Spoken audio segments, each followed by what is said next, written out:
Welcome back to another installment of the Purple Rain Podcast.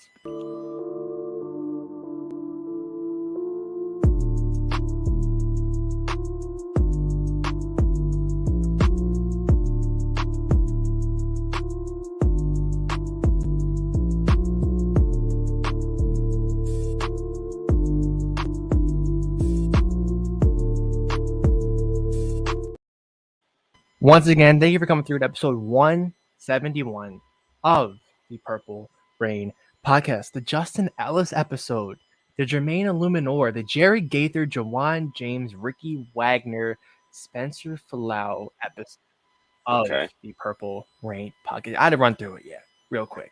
But thank you to everybody coming through to episode 171 of the Purple Rain Podcast. We appreciate everybody who's here right now. And I see Pretty Boy Suave, by the way. What's up? Hit the like button. I love you for that. Short and sweet, simple. I love it.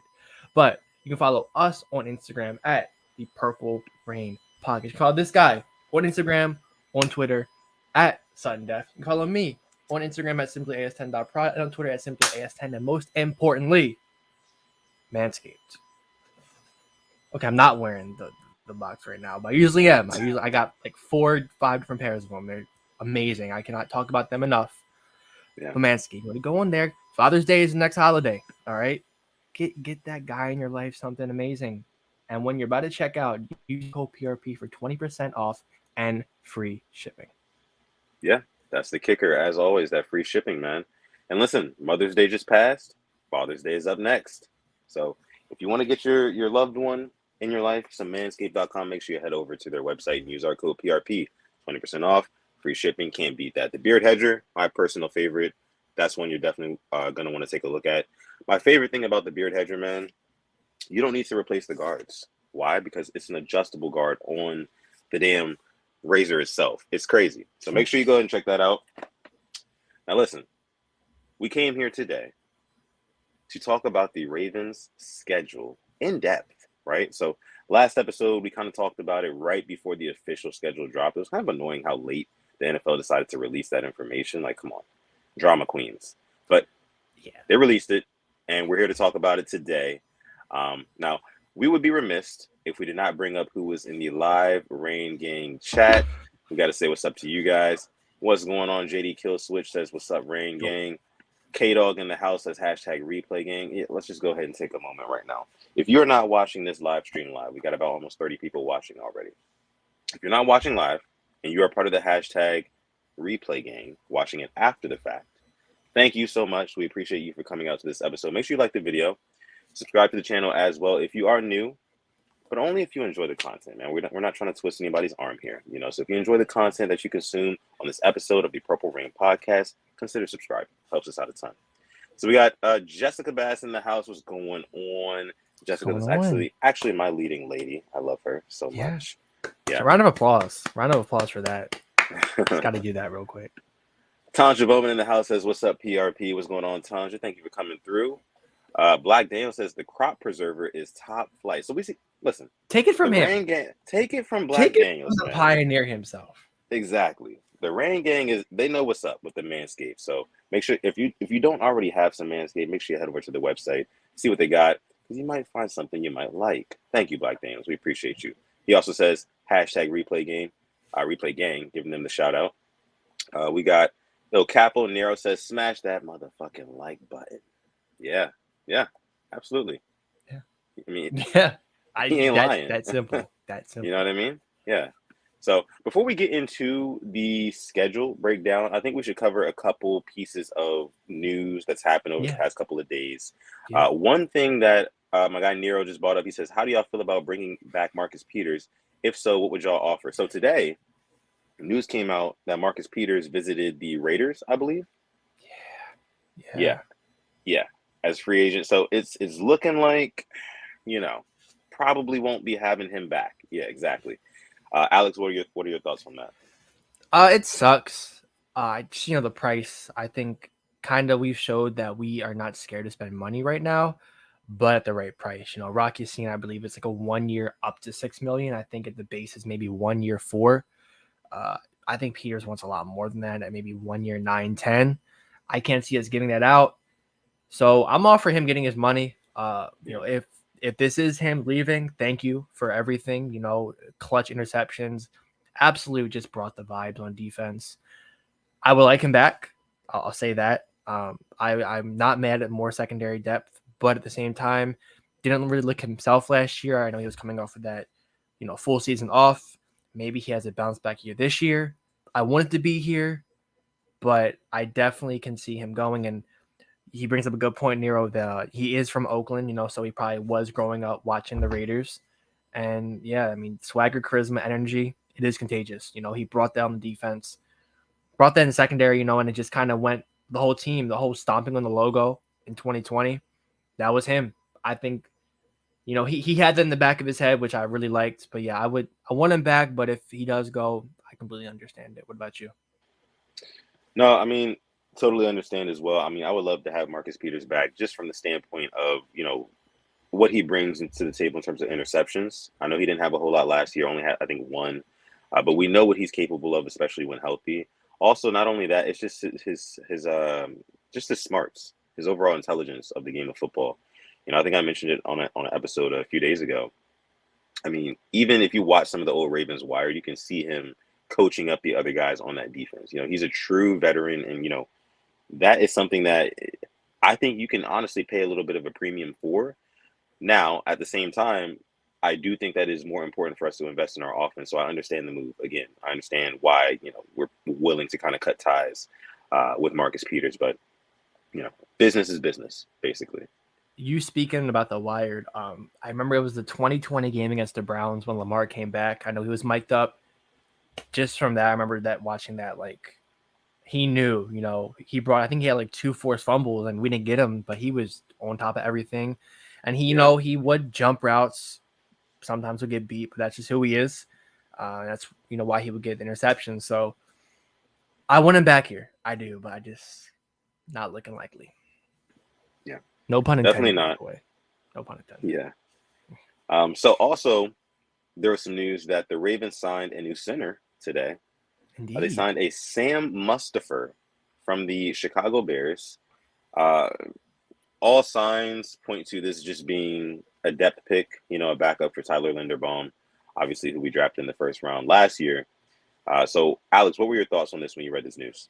So, funny story.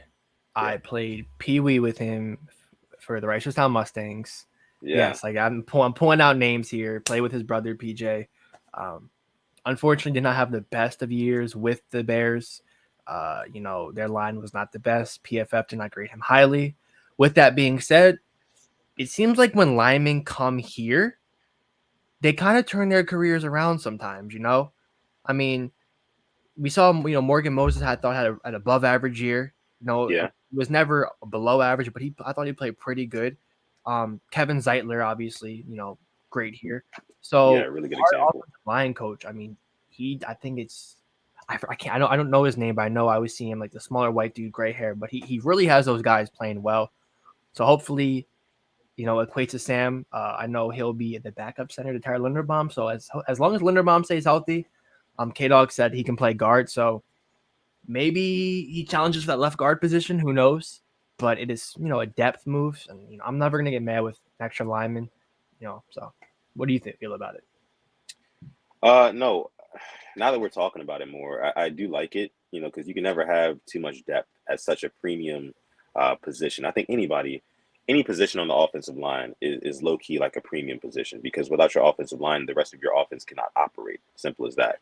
So, especially in a 18-week, 17-game season, these depth picks they really start to show you how valuable they are in those later weeks. So, I think it's an investment, and investments are things that smart people make, and that's why I like this move.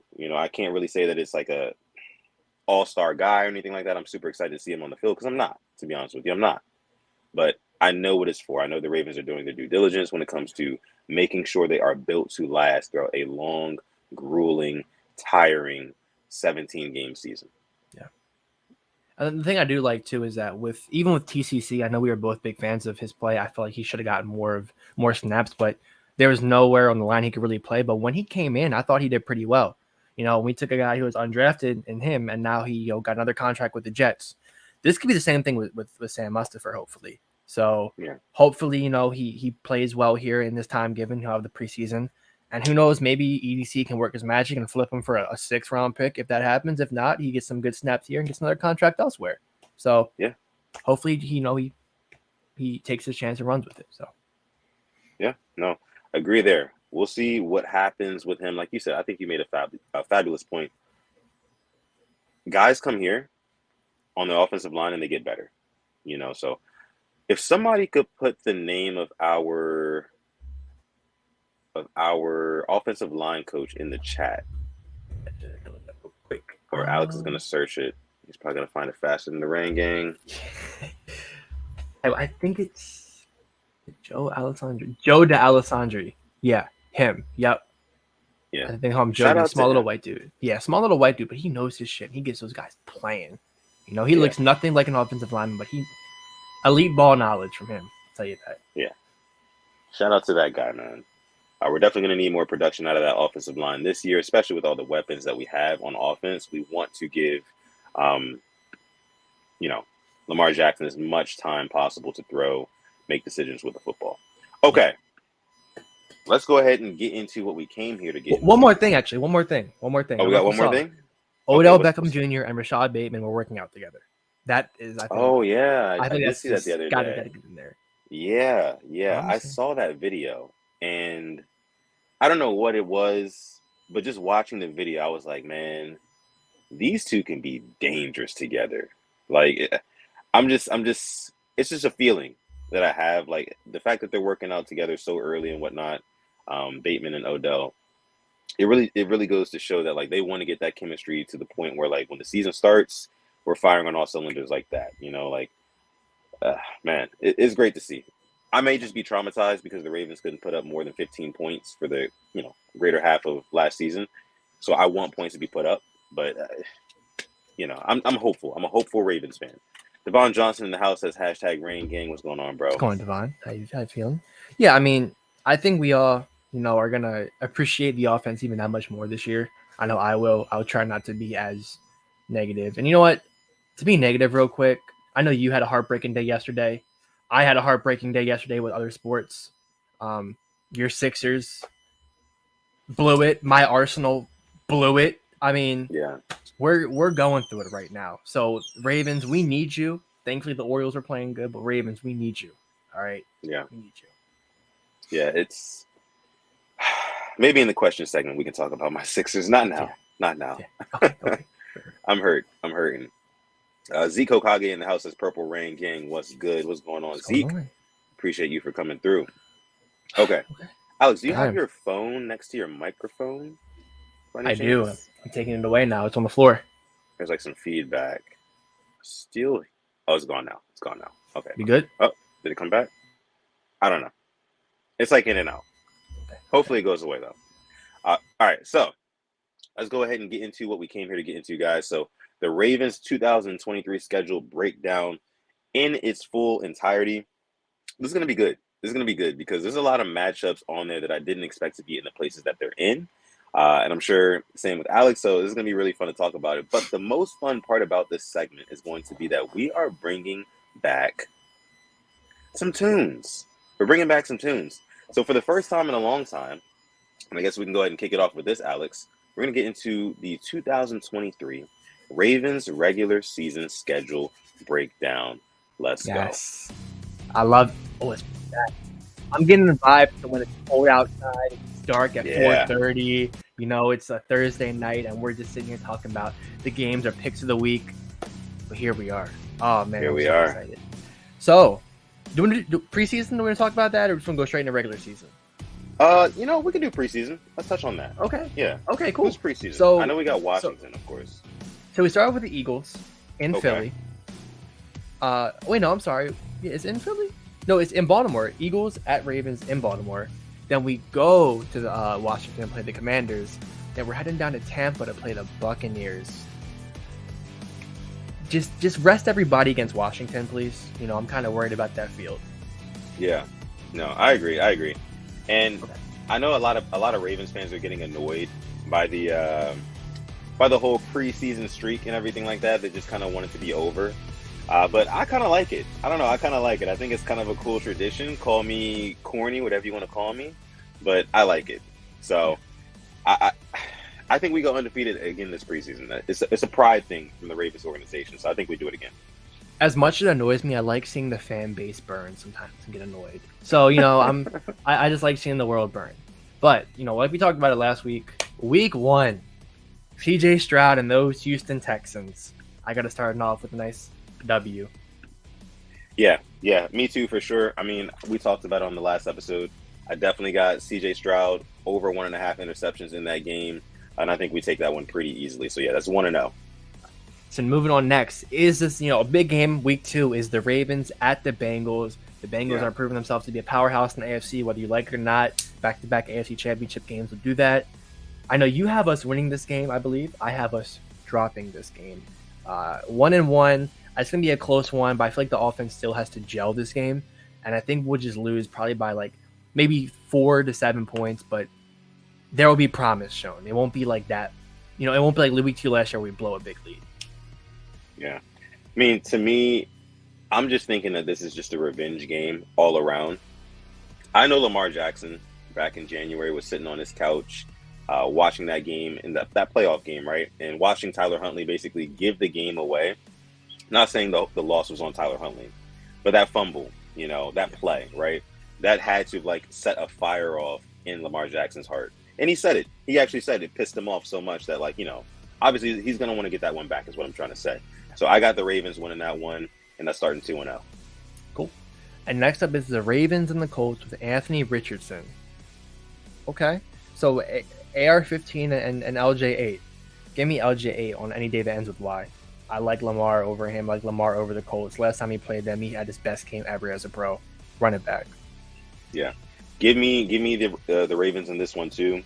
Another welcome to the NFL moment for Anthony Richardson, to be honest with you. I think that this is a game where we get him on the ground a lot, maybe 3-4 sacks, one of those type of games. His jersey gets real dirty, and the Ravens take that one home, man. 3-0 to start.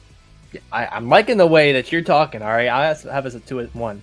So, we always talked about how the Ravens don't play their rivals early. Well, this year, week 4, we're going to already play the Bengals and the Browns. Browns away in Cleveland. Give me that W. All right. I feel like we went there last year. It was snowing. We put up 3 points, bro. We're putting up 30 points this game. Give me the Ravens. Yeah, I mean, I like the idea of the Ravens just walking into Cleveland and just trouncing them. But I got us dropping this game. I do. I think it's a 1 p.m. game that's kind of going to be like a trap game. We're going to be 3-0, riding on our high horses. The media is going to be behind us. Like, oh, yeah, we told y'all Lamar is back. This offense is great. Everything's going to seem peachy keen. In comes a divisional opponent who we don't necessarily have as much of a vendetta with, as we do with the Bengals right now, or naturally with the Steelers. So I think we kind of sleep on this game. It's close. We let them hang around, and they pull it out in the end. So give me the Browns in this one, and we start out 3-1. Okay, so we're both at 3-1 right now. That's cool. Then we go on to the Pittsburgh Steelers. So that's 3, divisional games, away. All 3 of them are away. I have us dropping this one to go in 3-2. And right now I feel like the media is like, oh, well, are these Ravens all right? 3-2, but yeah, I'm not going to be, it's the Steelers. It's a divisional game. It's going to be tough. So yes, I have us starting off 3-2. Yeah, same here. I got us dropping that one as well. I think that's going to be another tough, hard-fought game.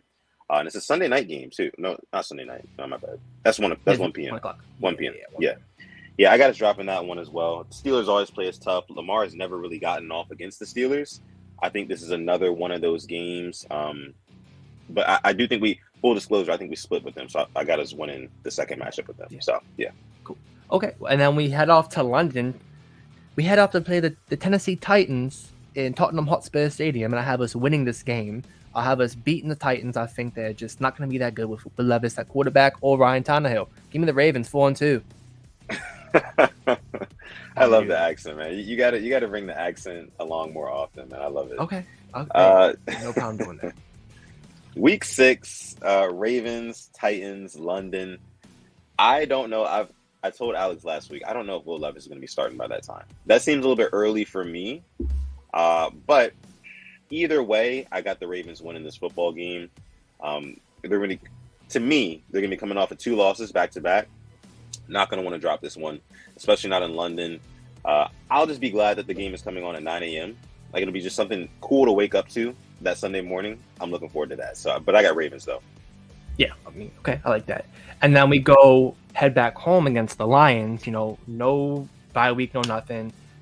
I have us beating the Lions. So right now we're going to be 5-2. I feel like us dropping those games back to back, personally, for me, kind of lets it fire up this team's ass, and then we start to get hot. So give me the Ravens over the Lions.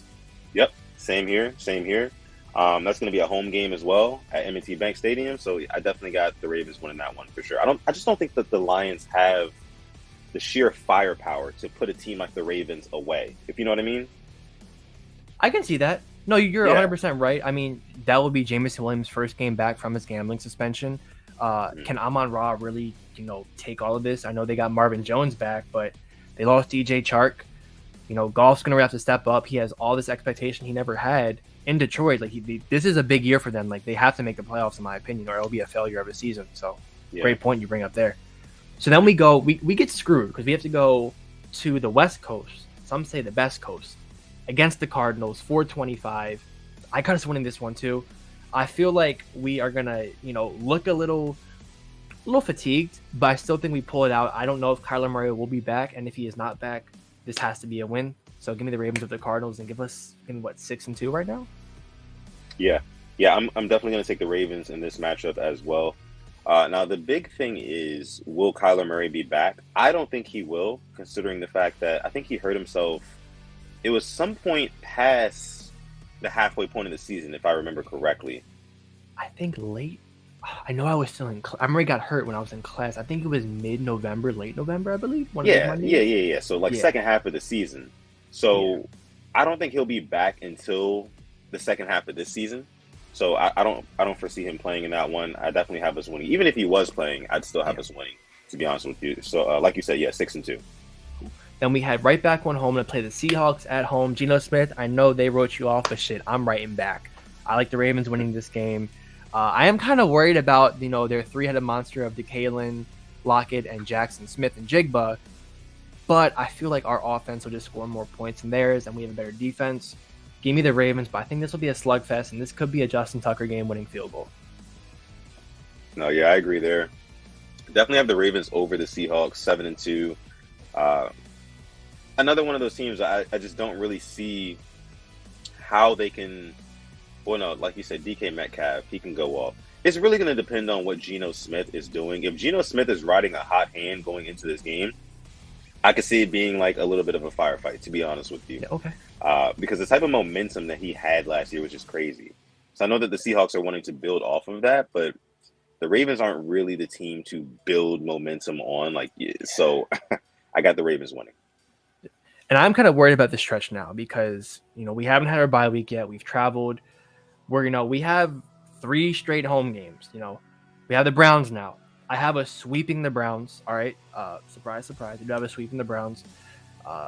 What's that? 7-2 right now? Yeah, 7-2. Or is that 8-2? Oh, 8. I think 8-2. Yeah, 8-2. I'm sorry. I'm trying to see or count the games. 8-2. But yeah, definitely got the Ravens over the Browns. I got us sweeping them too. Okay. Actually, no. I had us losing to them in week 4. That's my bad. Yes. That's my bad. Yes. Right now we're winning both in week 10. Yeah. Okay, we're both 8-2. Yeah. I do have us beating the Bengals on Thursday night, but I do want to say that this can definitely be one of the games that could be a loss. But I feel like because it's home, primetime Thursday night, I have us winning it. Right now, I have us at 9-2, and I have this midseason just run right now. Yeah, see, this is where I think that the Ravens kind of run out of gas a little bit because that Week 10 matchup is going to be a tough one. Divisional, right? I mean, and this is after the Ravens have been to London. The Ravens have been to the West Coast twice. It's going to be a little bit tough of a stretch, like you said, and the bye doesn't come until Week 13. So I got the Ravens dropping this one to the Bengals, and we split with them on the season. So I got us going 8-3 through this point. Now, let's do what the media assessment would be at this point in the season. if the Okay. Ravens were 8-3, 9-2, what would people really be thinking? That Eric DaCosta is a madman and a genius. That Yeah, everything that he did is like working out. yeah. I mean, because I don't think a lot of people have the Ravens going 8-3 or 9-2 through this point in the season. And Yeah. we may just be Ravens fans with purple glasses and we don't even know it. But this seems kind of realistic though. With what we have on paper, Yeah. I know the And game's not played on paper, but hey, there is going to be one of those losses we shouldn't lose. Like I'm going to go yeah, with the Jags game last year. I had us win. I don't think we should have lost that game. I thought we were the better team, but we choked. We choked. That's simple. yeah. We had the lead. Dolphins game, we had the lead. We choked. But so right now you're at 8-3. I'm at 9-2. I'm gonna be at 9-3. I do have us dropping this game, going on the West Coast, off of the bye too, which is rare for the Ravens to lose off the bye. But I think it's gonna hit us now. That fatigue, the traveling. I have us losing to the Chargers. I think the Chargers they'll get like all their hype again. They beat a good team, and then they'll eventually fall flat. But give me the Ravens right now, 9-3. Yeah, I mean, I've got the Ravens actually beating the Chargers in Week 12. So yeah, give me the Ravens 9-3. Okay, cool. We come back home against the Rams. I like us winning this game. Yeah, for 10. sure. The Rams, I think you were telling me the other day, like how the Rams defense is like Aaron Donald and like nothing, Yeah. damn near. Yeah. And Guangdong Tigers, Shanghai Sharks. Right. Yeah. Give me the Ravens over the Rams in Week 14. So what is Cool. that? 10-3. Yes, we're both 10-3. I have us going Yes. 10-4. I think we do drop against the Jags. Once again, fatigue. Great team. Great, just T-Law. I think T-Law, we're going to talk about him in the MVP conversation. I'm not saying he's going to win it, but I think that him and Doug Peterson are going to cook something up.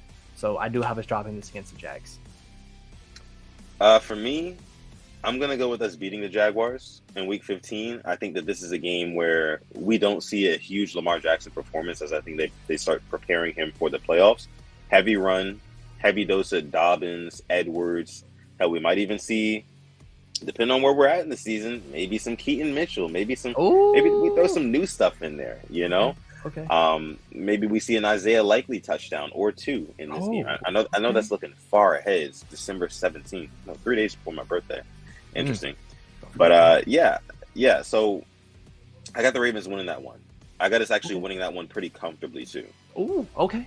So I have us now dropping the game on Christmas against the Niners. I know it's going to be not that good of a Christmas, but right now I have us losing 3 out of 4. All right, and I'm kind of going back to the media. Oh, are the Ravens falling apart? Are they getting figured out at the right time? Right now we'll be 10-5. After we started off for me 9-2, but I do have to take off the purple glass and realize that these guys are humans. That they just traveled, they're playing their asses off every week, and they're gonna get tired. So right now 10-5 for me. Well, I'm at 11-3 after the Jaguars game. Now I think that we dropped the game to the 49ers, so 11-4. And then I think we win week 17 and 18. Yep. So we end up going 13-4. And I have 12-5. I think that's fair. I think I kind of just I had us losing a couple of games, the 3 out of the 4, just kind of because that is a reality check. But at the same time, we could win one of those games and drop a random game to. We could drop in London. Don't think it's going to happen, but it could happen. But I think we get hot. Beating the Dolphins and the Steelers back to back at home, I think is a huge win and get you ready for the playoffs. Because I think the Dolphins will be in the playoffs. They'll be a hot team. I think the Steelers will knock them out of the playoff contention. Yeah, it's the AFC is just all around is going to be tough as nails this whole season, and we play a lot of. We don't even play a lot of the upper echelon teams. Like we don't play the Bills, we don't play the Chiefs, but we do play a lot of these like guys who are scratching and clawing at the bottom, but not really the bottom because they're still really good teams. Jaguars, Chargers. We don't know what the Titans are going to look like this year. Who else were you going to mention? Oh, so that's playoff teams. The Jags were in the AFC divisional game. The Chargers were, they were in the wild card. They were up 27-0. But hell, the Bengals, that's That's a big. That's probably the second best team in the AFC behind the Chiefs right now. You got to give them Sure. their Yeah. props. I'm not going to sit here and Yeah. be a hater. Uh, the Steelers are going to be a good team. The Browns with King Darius Smith are going to be a good team. The AFC North is a bloodbath right now, an absolute bloodbath. And then we play arguably one of the hardest divisions that we've seen, but in the NFC West, Seahawks are going to be a good team. Niners are going to be a good team. Don't know about the Cardinals, don't know about the Rams, but those two teams were just in the playoffs 2 years ago, So it's not like we're playing these Mickey Mouse teams, and even the Texans, we don't know what they're going to look like with a whole new quarterback, a whole new head coach, and a whole new philosophy. It's going to be Yeah. interesting. I mean, and like, who's to say that one of these rookie quarterbacks doesn't just take the fuck off? Excuse my language, but like sometimes that happens, and we have 3 opportunities to run into one of those quarterbacks. Luckily, we played 2 of them very, very early in the season before they probably even get their legs underneath them for real. But I mean, you think about it, we play Anthony Richardson, we play C.J. Stroud, and potentially Will Levis. You know, so Is that hell, is that all 3 quarterbacks that were drafted? I'm not or without Bryce Young. Bryce Young is the only one we're not playing. Yeah, Bryce Young. Well, we could potentially be playing Hendon Hooker, Lions, right? Yeah, if We don't Goff know. isn't. Yeah, great point. Yeah. So And K Dog, what's that stat again? I know K Dog said he had like 80 touchdowns, 5 interceptions in college, or 75 and 5. I yeah, remember he I do mentioned that. remember. Yeah, he did. That's the say guy who that. doesn't make mistakes. Yeah, yeah, and he's already like what 26. He's mature, Yeah. So Yeah. I don't know, but needless to say, again, we're going through the gauntlet when it comes to the AFC, just period. So it's going to be a very tough and grueling season. And K-Dog confirms it here. Yeah, 80 touchdowns, 5 interceptions. That's insane. absolutely insane. That's insane. Yeah, for sure. But I think that the Ravens can manage, man. I really do. Like with everything that has already transpired this offseason, I don't see a way that we cannot succeed. I just don't see it right now. I could see if we still had questions, big questions at the wide receiver spot. I could see if we still had big questions at what the offensive coordinator is going to do in the next season. Or naturally we do have questions with Todd Monken, but at least it's a change from Greg Roman. We know we're not getting Greg Roman back. Yeah. So it's like the defense, we know that's stacked. I don't know. The only question really is edge no rusher, way. I think the only question is Owe and Ajabo going to make that next step. Mainly Owe, because Ajabo barely played, but yeah. But I mean, like I said, there still could be that trap game. I hope it's not against the Lions, as you know, I am a fan of them. It could be for me against the Browns. We could split with the Browns, but for me, I think we have to go 4-2 against our division rivals. We cannot go 3-3. We can't go 2-6, 1-5. We need to go above 500. That's how you make your stand with this division. I want us to win the division. It's been too long since we have, but at the same time, it feels like this team plays better on the road in the playoffs. That team showed me something last year against the Bengals in Cincinnati more than they showed in most of the games last year. I don't know why we play better on the road. It's weird, but I don't want to take that North back, be the Kings in the North again, and go make a Super Bowl run. That's fair. Okay, let me see. We got Balti Raven in the house. What's going on, Balti Raven? Appreciate you for coming through. Says if our pass rushers step up this season, we will be crazy. Owe and Ajabo need to show up big this year, in my opinion. So yeah, like you were just saying. And I was talking to one of my coworkers today about this. Like Ajabo, that's the investment that we made last year in the draft. Like got him in what I think it was the second round, right? Yep. Second round pick. He was projected a first round pick before he got hurt. But man, just what he showed us at the very end of last season, just promise, a lot of potential there. So I think that he might be the one to break through. Let me just say this. I'm predicting a sack from David Ajabo week 1. Okay. Week 1 I like sack. it. Yeah. I'm not going to go crazy and say, he's going to get 2 sacks, 3 sacks. No. I think he'll be in the game just enough to notch himself 1 sack on a rookie quarterback. Yeah. So, okay. Yeah. Go ahead. I said it last year. I said Owe 10 sacks. I'm going to go Owe 7.5 sacks this year. You said 7.5? I'm an Owe truther. I wasn't when we drafted him. I saw too much last year at the end of the season for me not to believe that this guy does not have the capabilities to be an above average pass rusher. I don't know what it is. I don't know why it didn't work last year, but hopefully Mike McDonald works with him. I know we have the new outside linebackers coach. I think the pass rush guru. I hope he works voodoo magic and spells it upon Odafe Oweh and David Ojabo. Yeah. Guys, go ahead and drop your questions down below in the live chat. We're going to answer a few of your questions before we get out of here on this episode 171 of the Purple Rain podcast. Yes. I see something I want to bring up here. This one from Big Dog. Ooh. K says, why do we keep thinking the Bills are elite? I don't know. I think it's because they are, Big Dog. They kind of are. I'm not going to lie.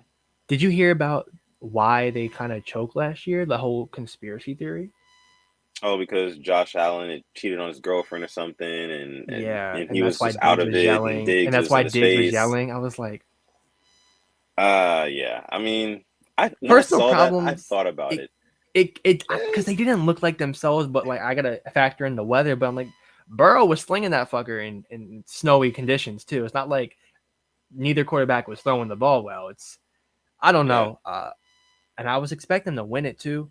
I feel like they had too much stuff, going on. I think they felt that because the whole situation, I'm not going to bring it up, the whole situation that happened, that they were going to get a cakewalk to the Super Bowl, and that didn't happen. The NFL is not scripted like people think it is sometimes. Like, Wait, you got to play the game on the field. With Damar Hamlin, how they, like, the magic was with them. Yeah. I feel like they felt like they were going to get that cakewalk to the Super Bowl. That would have been too obvious, though, right? Yeah, because they had the kick return, like the first game they played back against the Patriots. They took the first kick return back. They took another one back too. It's like, oh my god, like everything's going in their favor. I don't want to sound that way, but I feel like that's what the Bills thought, that they were owed that. No, you got to play the game on the field. Yeah. That would be kind of crazy though if the players kind of had that mentality, like, oh, we're meant to be this year because that happened. Like, no, that's not how it works at all. That's like not how it works. When Ray Lewis retired, like the Ravens still went there and played the game on the field. They didn't sit there and say, oh, well, just because he's retiring means we're going to win it. No, we had to fight our asses off in Denver and in Foxborough. Yeah. Drop your questions. Drop your questions in the chat. Let me see. Lisa Ann says, what will it take to keep Lamar Jackson healthy this season? Himself. He has to. Unfortunately, he saw that he got hurt in the pocket both times. Whether that be, getting the ball out quick, just throwing it away. Also the line too, got to block, because when he was hurt, wasn't his fault. Yeah. But you can do everything right and still get hurt. Unfortunately, that's the NFL. I'll definitely say this. I'll say the offensive line, of course, that's a big thing. But also our weapons on offense, especially on passing plays where Lamar Jackson has to hold the ball for an extended period of time while the play is live. Our guys got to get open quicker. Don't have Lamar Jackson hanging around the pocket for guys to get around him and, possibly clip up on his legs, roll up on him, things like that. Like, get open so he can find somewhere to go with the football. And it also goes back to him making quicker decisions as well. I think both of us had criticisms for Lamar Jackson in the past couple of seasons because he was holding on to the ball a little bit too long sometimes. So, yeah, got to let go of the ball. Guys got to get open, offensive line. And then just from Todd Monken, less design runs. I think that's already a foregone conclusion that's going to be a thing, less design runs this year for Lamar Jackson. Since he is getting older. But, yeah, thank you for your question, Lisa Ann. Thank you. Because 410 says the O-line. It's got to be the O-line. Tyler Bowman says the O-line has to protect. Of course. Trey Anthony. What's going on? Trey Anthony says, how many yards do you think Lamar will throw for? And how many yards do you think JK and Gus will run for? Over 4K. No. Over 38.50 for Lamar. I think they'll both run for 1,500. I think JK will have more yards. You said they'll both run for 1,500? They'll both of them combined will run for over. Oh, combined. I was about to say. Yeah. No, I'm delusional. I'm not that delusional. All right. I'm not that.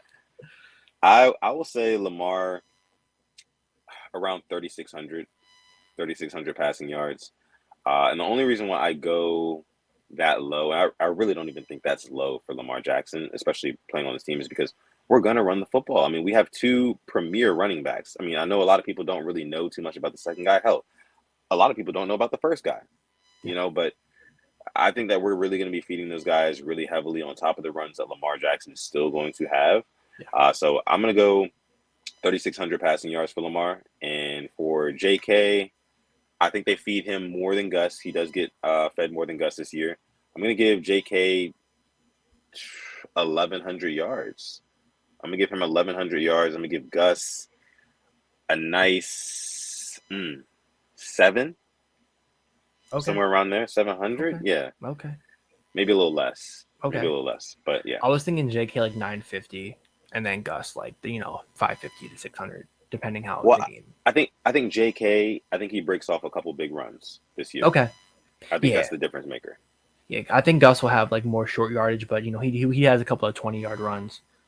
But 17 games. We could have games that are meant for Gus, and some could be meant for Augustus, and some could be meant for Ja'Kalen. Who knows? Yeah. Baltimore Ravens says JK is hungry. Yeah, he is. I mean, he's spoken up about that too, multiple times. Let me see. Dwayne Hunter says, "Is the center we just signed any good?" So he's talking about Sam Mustipher, center we just signed today from the Chicago Bears. In short, no, not really, but it's a depth piece. It's a depth piece. So just in case anything were to happen to Tyler Linderbaum, we do have insurance where we don't have to shuffle guys around who's not naturally playing center to playing center, that whole sort of thing. It's like going to the practice squad and how we had to do that, a couple years ago. Yeah. Not that. Right. Like we should have a guy who's taking, backup reps, snaps at center at all times pretty much. So he's ready to go when it's time to go. He may not have been the best, but he was a starter for 2 to 3 years. So you really can't teach that experience. I'm just trying to look at the positive sides of this. So you can't teach, game speed. Yeah. Lisa Ann says, "Where does Justice Hill fit in the yardage department?" Interesting here. It's he broke off a couple of runs, nothing crazy, but 7 to 10 yards. I remember he busted off a run. He got hurt too. And he pulled up with the hamstring and still ran an extra 5 yards. Yeah. Maybe like 150 to 200. I mean, he can catch the ball at the backfield too, and he's a great special teams player. But he'll be making his money, I think, special teams wise, and who knows. Depending what happens with Devin Duvernay, we could see him as a kick returner, because I know he did break the one, I think, against the Bengals. Yeah, I mean, in terms of yardage, I'm definitely thinking less than 200 yards for sure. Like my guy Alex said, he's going to make his money on special teams for sure. Balti Raven says, "Does Mandrews lead in receiving touchdowns, or does a receiver lead in receiving touchdowns?" Interesting. This is a really good question. It is, Raven, yeah. I like this. Yeah. Man, I think that because it's hard. Look, I think in order to answer this question, we also have to ask ourselves another question. In the red zone, what is going to be defense's number one priority? Is it going to be Mark Andrews? Is it going to be stopping Odell? Or is it going to be stopping Bateman? Or stopping the run? Or the run? I think he'll lead us in receiving touchdowns. I think of 8 or 9. I don't think a receiver will. Yeah, I'm going to go Mandrews leads us in receiving touchdowns. And you know what? I like that because we know how much Lamar Jackson already trusts Mark Andrews. Bingo. And we've seen the connection between Lamar Jackson and Mark Andrews multiple times in the red zone. The targets, even the targets that didn't turn into receptions. He trusts him. He's going to throw the ball his way. So I agree there. I think that Mark Andrews definitely gets the most touchdowns on the team. Yeah. Okay. All right. So I think we're going to go ahead and leave it there. Thank you guys so much for those questions. Wonderful, wonderful questions. Wonderful episode. We appreciate all of you guys for coming through.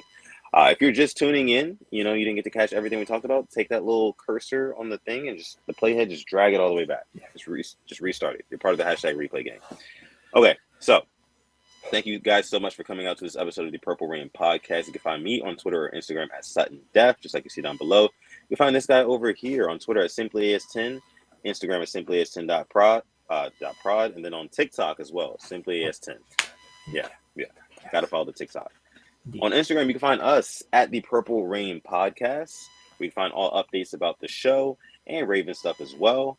And then most importantly, manscaped.com. We mentioned it earlier on the show. You can get really nice products like the Beard Hedger for Father's Day. It's coming around very, very quickly, right?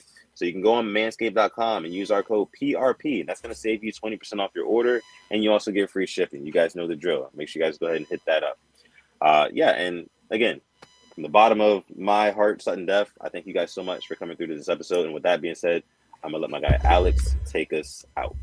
Thank you all for coming through to episode 171 of the Purple Rain podcast. Thank you to everybody who came through, liked, commented, or hey, even watched. And as always, stay positive, test negative. One more thing. And never, ever forget to call God. And real quick, Cameron Hines has a question for you. DH Gate or gold jerseys? There you go. Don't forget. Dropping I'm the not gems. paying no 130 for no jersey where I could get a barbecue sauce on here and ruin it. All right? It's not happening. I know that's right. Yeah. And just wait. Oh. Big Cuz Sports says, I just realized that I'm a big fan of your channel, bro. Much love. Thank you, Big Cuz. Truly appreciate you. And like Jabari Cruz Ellis says, the Purple Rain pioneer himself, do not forget to call God. This has been episode 171 of the Purple Rain podcast. We're going to catch you guys in the next one. Peace.